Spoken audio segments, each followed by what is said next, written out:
Father returning home. काफ़ी amazing, काफ़ी beautiful poem है, मुझे तो बहुत ज़्यादा पसंद आई है। इस पोइम को लाइन बाय लाइन आज की वीडियो लेक्चर में हम लोग समझेंगे, ओके। और समझने के साथ हम लोग क्या करेंगे, इसके क्वेश्चंस एंड आंसर्स करेंगे। क्वेश्चंस एंड आंसर्स इसलिए कह रहा हूँ मैं, उसका पहला फ़ायदा तो ये होगा कि पोइम बहुत अच्छी तरह से आप लोगों को समझ में आएगी। इन केस अगर आपके दिमाग में कोई डाउट है तो वो क्लियर हो जाएगा।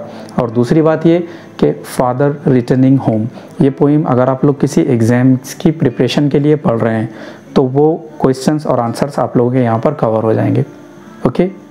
दोस्तों, स्वागत है आप लोगों का इस amazing channel JEFY Javed English for you में। इस चैनल पर हम लोग 10th 12th इन क्लासेस से रिलेटेड इंग्लिश सीखते हैं। इसके अलावा जनरल इंग्लिश भी हम लोग इसी चैनल पर सीखते हैं।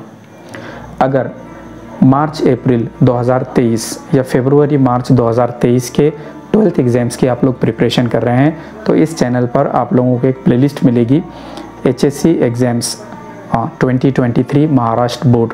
आप लोग वहाँ पर इस एग्ज़ाम से रिलेटेड और भी वीडियोस देख सकते हैं, ओके। प्यारे बच्चों, ये पोइम है एक फादर के बारे में, जैसे कि इसका टाइटल बताता है फादर रिटर्निंग होम। लेकिन यहाँ पर किसी एक इंसान से ये पोइम जुड़ी हुई नहीं है, ठीक है। असल में वो जो एक फादर है, वो एक बाप है, पिता है, वो बताता है दुनिया के सारे फादर्स को, ठीक है, कि किस तरह से कितना स्ट्रगल करके पेरेंट्स जो है, स्पेशली फादर, वो अपने बच्चों के लिए, अपनी फैमिली के लिए कोशिश करते हैं और इसके बावजूद वो दुनिया में अकेले हैं। बाहर भी अकेले हैं, अगर वो लोग भीड़ में हैं तब भी वो अकेले हैं, अगर वो घर में हैं तब भी वो अकेले हैं। शायद इस पोइम का ये मैसेज है कि यंग जो जनरेशन है, नौजवान जो पीढ़ी है, उनका अपने जो पेरेंट्स है उनके लिए जो डेडिकेशन है वो कैसा है, कितना है और कितना होना चाहिए। हम लोगों का अपने से बड़ों के लिए कितना डेडिकेशन है और कितना होना चाहिए। इससे ज़्यादा मैं आप लोगों को भी नहीं बता सकता, पोइम का मज़ा ख़राब हो जाएगा। लाइन बाय लाइन पढ़कर उसे समझते हैं, पोइम को एंजॉय करते हैं। Come on, let's get going. तो डियर स्टूडेंट्स, ठीक आप लोगों के सामने है ये अमेजिंग सी पोइम फादर रिटर्निंग होम। लेखक के, पोइट के जो डैडी हैं, जो फादर हैं, वो घर वापस आ रहे हैं। इस सेंट्रल थीम को लेकर, इस सेंट्रल आइडिया को लेकर के ये पोइम है। यहाँ पर बिल्कुल फर्स्ट लाइन के जो 2 वर्ड्स हैं, माई फादर, इससे हमें अंदाज़ा होता है, हम गेस कर सकते हैं कि ये पोइम पोइट कह रहे हैं अपने डैडी को लेकर के, okay. My father travels on the late evening train. Poet कह रहे हैं कि मेरे जो फादर हैं, मेरे जो डैडी हैं, वो ट्रैवल करते हैं। कैसे ट्रैवल करते हैं? एक ट्रेन से। और ट्रेन किस टाइम की है? इवनिंग की है। एक तो इवनिंग की ट्रेन है और उसमें भी लेट है, ठीक है, वो लेट घर आते हैं। आगे पोइट हमें कहते हैं स्टैंडिंग अमंग साइलेंट कम्यूटर्स, और फादर खड़े हैं। कहाँ पर खड़े हैं? बीच में। किन लोगों के बीच में? Silent commuters. जो कम्यूटर्स यानी जो पैसेंजर लोग हैं फादर के साथ ट्रेन में, वो बिल्कुल साइलेंटली खड़े हैं। हो सकता है वो लोग भी काम की वजह से काफ़ी टायर्ड हैं, काफ़ी थके हुए हैं और आपस में कोई बातचीत नहीं कर रहे, या हो सकता है वो लोग अजनबी हैं एक दूसरे के लिए। इन द येलो लाइट, वहाँ पर लाइट कैसी है? येलो लाइट है, जहाँ पर लेखक के फादर खड़े हैं। Suburbs slide past his unseeing eyes. Poet अपने फादर की आंखों को क्या कह रहे हैं? अनसीइंग। क्यों अनसीइंग कह रहे हैं? क्योंकि हो सकता है ओल्ड एज की वजह से पोइट के जो फादर हैं वो सही तरीके से देख नहीं पाते हैं, उनकी आंखें थोड़ी सी ख़राब हो गई हैं, इसीलिए अनसीइंग आइज़। तो फादर की जो अनसीइंग आइज़ हैं, जो सही तरीके से देख नहीं पा रही हैं ऐसी आंखें, उन आँखों के सामने से क्या गुजर रहा है?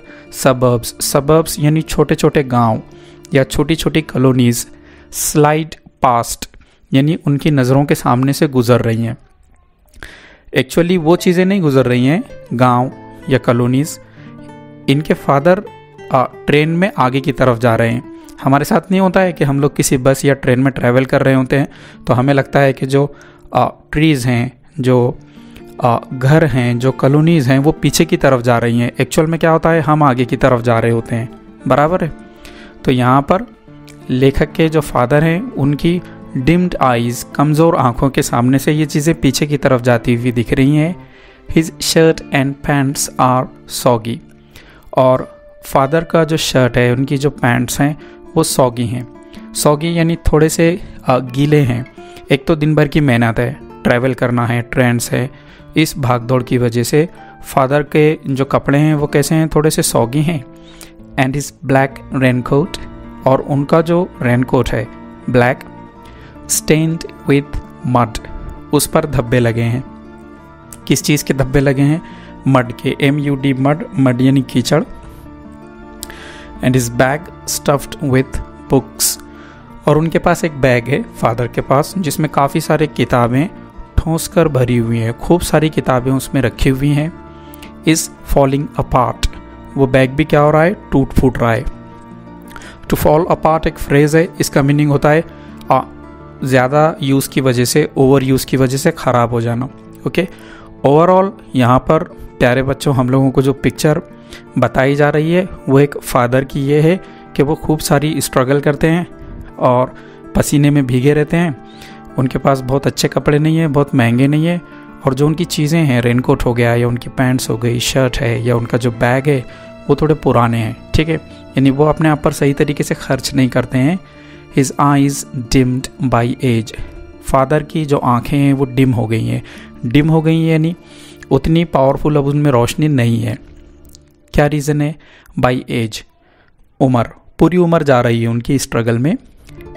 Fade homeward through the humid monsoon night, और वो घर की तरफ, होमवर्ड यानी घर की तरफ बढ़ते हैं। कैसी नाइट में? ह्यूमिड मॉनसून, बारिश वाली है। कैसी नाइट है? बारिश वाली है, मॉनसून की night. Now I can see him getting off the train, देखिए ये फ्रेज़ है, जनरल जो आपकी लाइफ है उसमें भी याद रखिए। गेट ऑफ यानी से उतरना, गेट ऑफ द बाइक यानी बाइक से उतरो। ठीक है, गेट ऑफ द कार यानी कार से उतरो। अब मैं उन्हें देख सकता हूँ। Now I can see him getting off the train, train से उतरते हुए। Like a word dropped from a long sentence, जिस तरह से एक बहुत बड़ा सेंटेंस होता है और उसमें से कोई वर्ड नीचे आ जाए। ठीक है, अब यहाँ पर एक्चुअली जो फिगर ऑफ स्पीच यूज़ हुई है वो सिमिली है ना। सिमिली में लाइक ये वाला वर्ड यूज़ होता है जनरली। एक दूसरा पर्पस पोइट का ये हो सकता है कि फादर के उस ट्रेन से नीचे उतर जाने से उस ट्रेन पर कोई ख़ास असर नहीं पड़ा है। ठीक है, बस एक पैसेंजर था कोई आम सा, वो नीचे आ गया और कोई नहीं। जिस तरह एक बहुत बड़े सेंटेंस में से कोई एक वर्ड अगर ड्रॉप हो जाए तो कोई ख़ास फ़र्क नहीं पड़ता है। Okay, he hurries across the length of the grey platform, और वो जल्दी जल्दी आगे बढ़ते हैं फादर। किधर आगे बढ़ते हैं? द ग्रे प्लेटफॉर्म, उस प्लेटफॉर्म से जो कि ग्रे कलर का है। अब यहाँ पर देखिए जो फादर की लाइफ बताई हुई है, उनके जो शर्ट पैंट्स हैं या रेनकोट है या बुक्स है, तो यहाँ जो ग्रे प्लेटफॉर्म है ये भी एक तरह से लाइफलेस एक्टिविटी को बताता है। ग्रे यानी कैसे कलर होता है? बहुत शोख रंग नहीं होता है, बहुत मतलब हेवी कलर नहीं होता है। बेसिक ग्रे मतलब एक लाइफलेस कलर कह सकते हैं आप लोग। क्रॉसेस द रेलवे लाइन, और फिर वो रेलवे की लाइन को क्रॉस करते हैं। एंटर्स द लेन, और फिर वो लेन में, LANE लेन का मतलब गली होता है, वहाँ पर दाखिल होते हैं, एंटर होते हैं। His chappals are sticky with mud, पैर में क्या पहन रखे हैं उन्होंने? चप्पल पहन रखे हैं। ओके, तो वो भी स्टिकी हो गई है। स्टिकी यानी और चिपचिपी हो गई है विथ मड, कीचड़ से। बट ही हरीज ऑनवर्ड, लेकिन उन्हें जल्दी है। किस चीज़ की जल्दी है? घर जाने की उन्हें जल्दी है।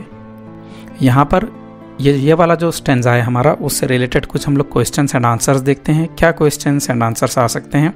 ये देखिए यहाँ पर है, in the first stanza what are the difficulties faced by the father. First stanza में क्या डिफ़िकल्टीज़ आपको लगता है कि फादर फेस करते हैं? हम लोग इस तरह से आंसर लिख सकते हैं उसका। हाँ, following difficulties are faced by the father, ये वाली डिफ़िकल्टीज़ फादर फेस करते हैं। ठीक है, जब आपको आगे कुछ बात बतानी हो जैसे ABCD, तो यहाँ पर आप फुल स्टॉप नहीं दे सकते, यहाँ पर ये निशानी देंगे आप। ऊपर एक डॉट होता है और नीचे एक कॉमा होता है, इसे कहते हैं सेमी कॉलन। ठीक है, क्या कहते हैं? Semi colon. A, he has to travel on a late train, ये एक परेशानी है उनकी, दिक्कत है उनके साथ में कि उन्हें लेट ट्रेन में ट्रैवल करना पड़ता है। He has to stand in the train train में भी ऐसे नहीं कि वो मतलब लेट कर आते हैं, एक स्लीपिंग कोच मिल गया है उन्हें, ऐसे नहीं है, उन्हें खड़े होना पड़ता है। दिन भर के काम के बाद वो बैठ नहीं पाते हैं।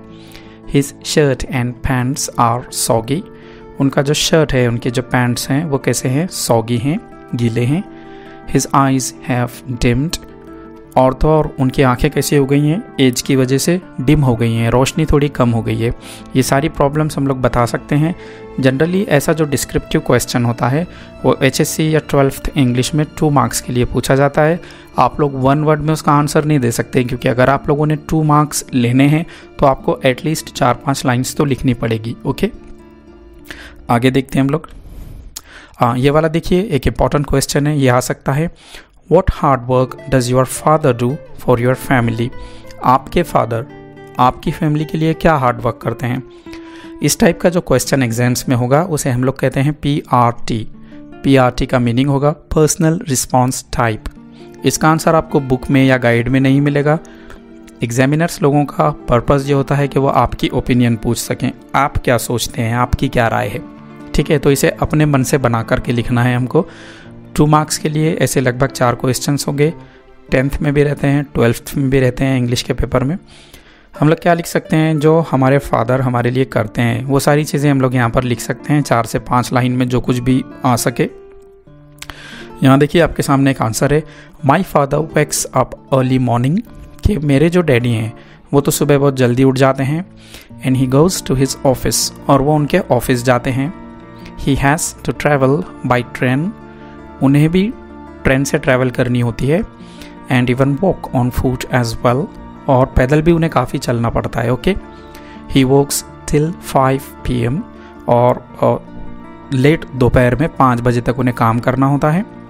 When he comes back he has house hold responsibilities, और जब वो घर पे आ जाते हैं तो सो नहीं जाते। ठीक है, घर पर भी कुछ घरेलू जिम्मेदारियाँ होती हैं उनके पीछे। I don't think he gives much time to himself, मुझे नहीं लगता वो खुद को बहुत ज़्यादा टाइम देते हैं। ठीक है, यानी ज़्यादातर फादर के पीछे क्या हैं, रिस्पॉन्सिबिलिटीज़ हैं। नेक्स्ट, ये वाला देखिए, लाइक अ वर्ड ड्रॉप्ड, जैसे कि एक वर्ड गिर गया है, गिर जाता है। Name and explain this figure of speech from the poem. Poem में ये फिगर ऑफ स्पीच जो आई है इसका नाम बताओ और उसे एक्सप्लेन करो। ठीक है, क्या लिखा हम लोगों ने, the figure of speech is simile. इस वाली फिगर ऑफ स्पीच का नाम क्या होगा, सिमिली, बिकॉज क्योंकि word is compared with something using like, क्योंकि वर्ड इसे कंपेयर किया गया है किसी चीज़ से, फादर से कंपेयर किया गया है ना। जैसे वर्ड गिर जाता है वैसे ही फादर ट्रेन से उतरे हैं, तो वर्ड को कंपेयर किया गया है किसी चीज़ से और लाइक का यूज़ हुआ है। ठीक है, हम लोग कह सकते हैं my hand is as cold as ice, तो हैंड को आइस से कंपेयर किया गया है और एज यूज़ किए हैं हम लोगों ने। ठीक है, नेक्स्ट, यहाँ पर देखिए क्वेश्चन है, suburbs slide past his unseeing eyes, जो छोटी छोटी कॉलोनीज है, गांव हैं, वो गुजरते हैं, पास होते हैं उनकी अनसीइंग आइज से।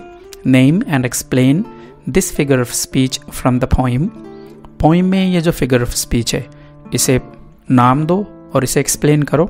हम लोग लिख सकते हैं answer, the figure of speech is alliteration.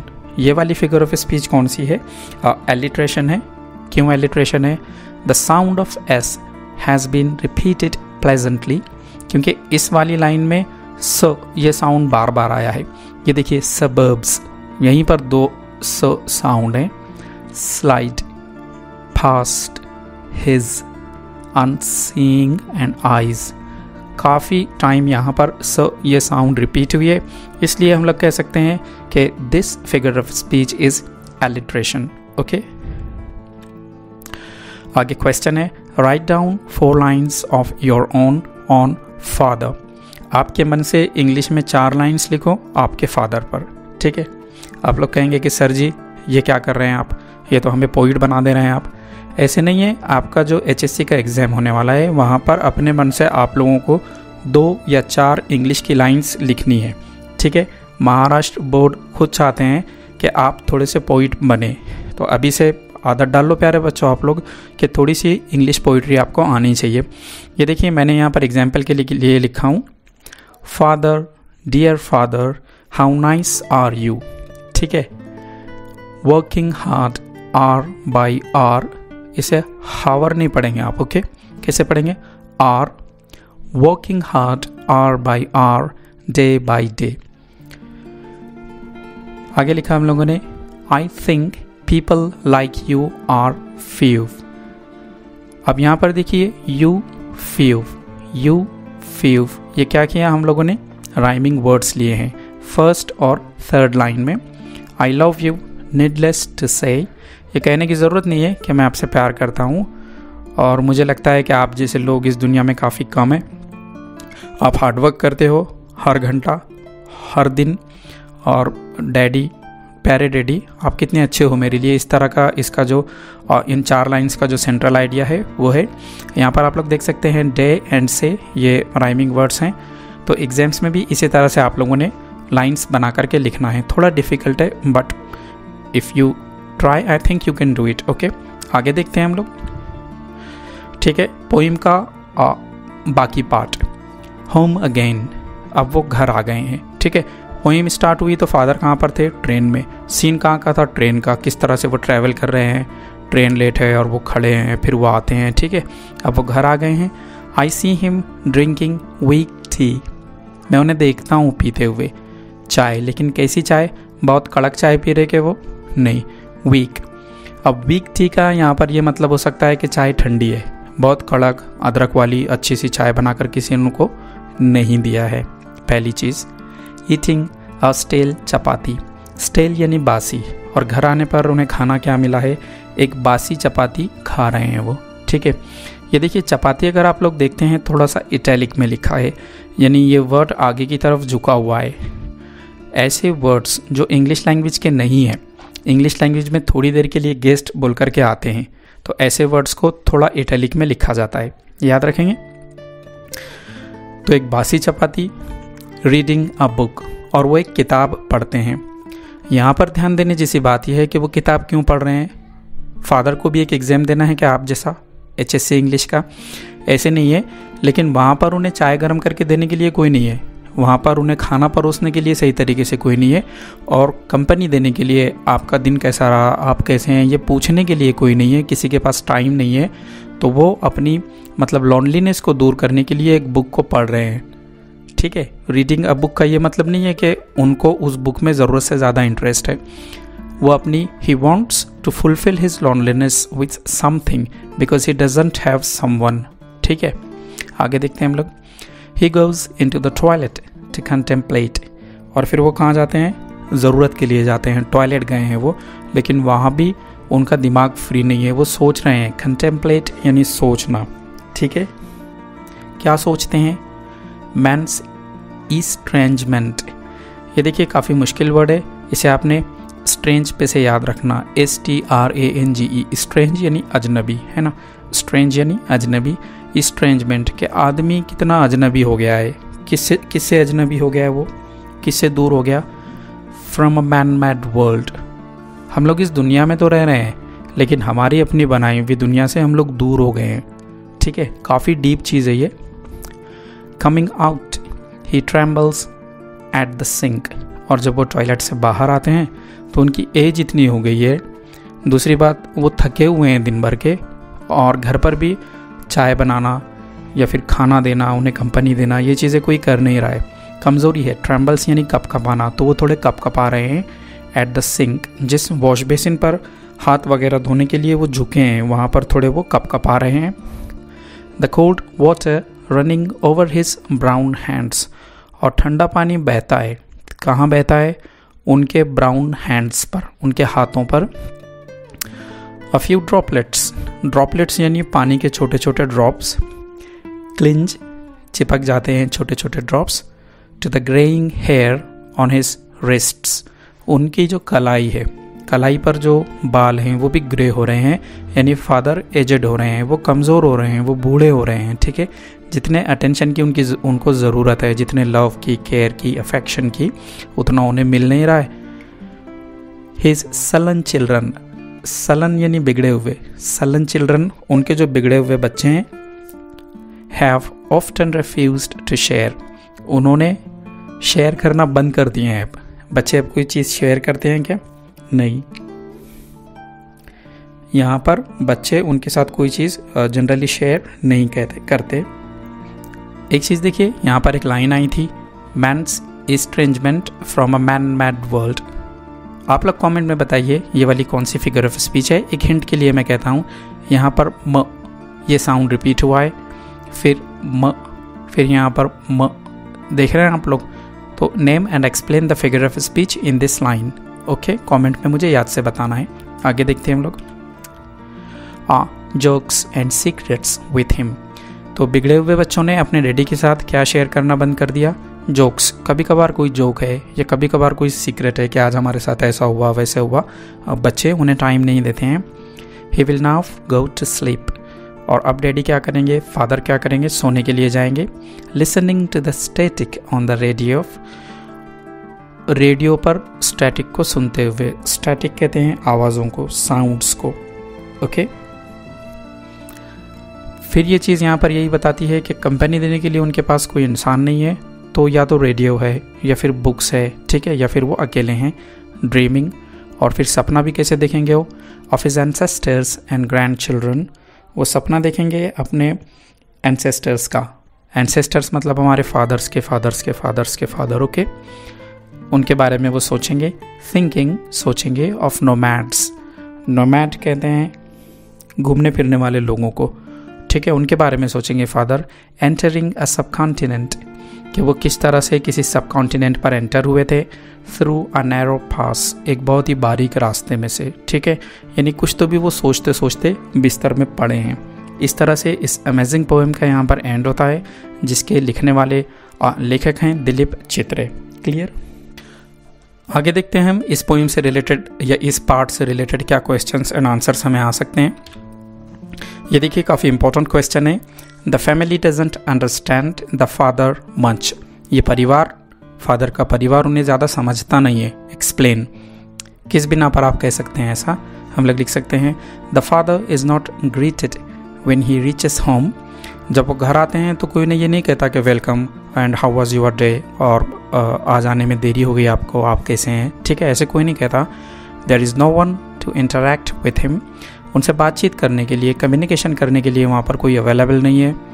No good food is served to him, उन्हें कोई अच्छा खाना परोसने के लिए नहीं है। द चपातीज आर स्टिल, यहाँ तक कि जो रोटी दी गई है वो भी बासी है। Even the kids are bad tempered, और जो बच्चे हैं वो भी बदमिजाज हैं, बैड टेम्पर्ड हैं, वो कोई चीज़ें अपने फादर के साथ शेयर नहीं करते हैं। In short, in his home the father is just like an outsider, हम कह सकते हैं कि खुद के घर में वो मेहमान की तरह है, किसी बाहर वाले की तरह है, ठीक है। आगे देखिए, एक एक्टिविटी बेस्ड क्वेश्चन है। एक्टिविटी बेस्ड क्वेश्चन क्या होता है? आप लोगों को एक एक्टिविटी दी होती है और एग्जाम में आप लोगों को उसे पूरा करना होता है। तो अगर क्वेश्चन में एक्टिविटी दी गई है इस तरह से, तो आंसर पेपर पर भी एक्टिविटी बनाना है, नहीं बनाओगे तो मार्क कटेंगे। ओके, क्वेश्चन है complete the following activity. Father's food, और डैश दिया है फादर्स अटायर, फिर डैश दिया है अटायर यानी कपड़े, father's tea and father's footwear. किस तरह की चीज़ें थी? सोचो, आप लोग अच्छे से पोइम पढ़े हैं हम लोगों ने। फादर्स फूड स्टेल है, बासी है। फादर्स अटायर सॉगी है। फादर्स टी वीक है। एंड फादर्स फुटवेयर, चप्पल कैसी थी उनकी? स्टिकी, ये वाला वर्ड था। लिखते हैं हम लोग। ये देखिए, फूड स्टेल है, अटायर सॉगी है, टी वीक है, एंड फुटवेयर मडी है। इस तरह से एग्जाम्स में लिखना है आप लोगों ने। अगले वाला क्वेश्चन है प्रूफ, साबित करो that the father is lonely, के फादर अकेले हैं। डिस्पाइट, के बावजूद, किस बात के बावजूद वे अकेले हैं। Being with a lot of people, कई सारे लोग हैं ट्रेन में या उनकी जो ऑफिस है वहाँ पर या उनके घर पर, बट इतने लोगों के बाद भी फादर अकेले हैं। कैसे प्रूव करेंगे आप? When in the train he has a lot of people but no one talks, जब वो ट्रेन में है तब भी वो वहाँ पर खड़े हैं और कोई उनसे बात नहीं कर रहा है, ठीक है। It's like the father is lonely outside, तो हमें ऐसा लगता है कि वह बिल्कुल अकेले हैं वो। While at home he is served the food without care, घर पर भी जो खाना या जो चाय उन्हें दी गई है कोई ध्यान रख के नहीं दिया है किसी ने, उनका केयर नहीं किया है किसी ने उनकी। The meal is poor as well, खाना भी कोई अच्छा नहीं है। The cold food shows the relationships are also cold, ठंडा खाना ये बताता है कि केवल खाना ठंडा नहीं है, उनके जो रिलेशन्स है वो भी कोल्ड हो चुके हैं। Even the T is cold, यहाँ तक कि चाय भी ठंडी है, ठीक है। भला ठंडी चाय कौन पीता है, अगर ठंडी चाय है तो वो चाय है ही नहीं, ठीक है। हम सबको गर्म चाय पीने की आदत होती है। The kids do not share a thing with their father, यहाँ तक कि बच्चे भी अपने फादर के साथ कोई चीज़ शेयर नहीं करते हैं कि आज स्कूल में ये हुआ, कॉलेज में ये हुआ या प्लेग्राउंड में ये हुआ, बच्चे थोड़े खिंचे खिंचे हैं उनसे। In short the father hasn't talked with anyone as if living a lonely life, और शॉर्टकट में अगर कहें तो हमारी पोइम स्टार्ट हुई और एंड हो गई, लेकिन फादर ने किसी के साथ बात नहीं की है, उनके साथ किसी ने बात नहीं किया, तो क्या कह सकते हैं हम लोग कह सकते हैं कि हाँ वो अकेले हैं। आगे question A, the family is angry, परिवार गुस्से में है। B, there seems generation gap, शायद इस परिवार में जनरेशन गैप है। C, the family doesn't really care much, ये परिवार फादर का ख्याल नहीं रखता है, केयर नहीं करता है उनकी। Which statement do you go with, आप किस स्टेटमेंट के साथ जाओगे, ए के साथ, बी के साथ या सी के साथ। देखिए ये सारी बातें थोड़ी थोड़ी सही हैं, तो हम ऐसा आंसर लिखते हैं कि एग्जामिनर सर खुश हो जाएं। ओके, हम लिखते हैं फॉर मी, मेरे लिए, all these statements are true, ये पूरे स्टेटमेंट्स सही हैं, करेक्ट हैं। Maybe the kids think that the father earns too little, हो सकता है बच्चे सोचते हों कि यार फादर बहुत कम पैसे कमाते हैं, इनकी कम पेमेंट है, कम सैलरी है, इन्होंने ज़्यादा कमाना चाहिए। The children are young and have their own world, बच्चे भी अब बड़े हो गए हैं, उनकी अपनी एक दुनिया है, या तो उनके स्कूल में उनकी दुनिया है, या दोस्तों में दुनिया है, या उनके मोबाइल में दुनिया है। Okay, where an old man is unnecessary, और उनकी दुनिया में अब फादर के लिए कोई ख़ास जगह नहीं है, इस बूढ़े आदमी के लिए कोई ख़ास जगह नहीं है। The kids are bad tempered and without love और रिस्पेक्ट फॉर द फादर, और बच्चे बदमिजाज हैं, ठीक है, सही नेचर नहीं है उनका, और बाप के लिए कोई इज़्ज़त कोई प्यार उनके दिल में नहीं है। तो शायद ये सारे के सारे जो स्टेटमेंट हैं A, B and C, perhaps all these statements are correct. Okay, so that's it.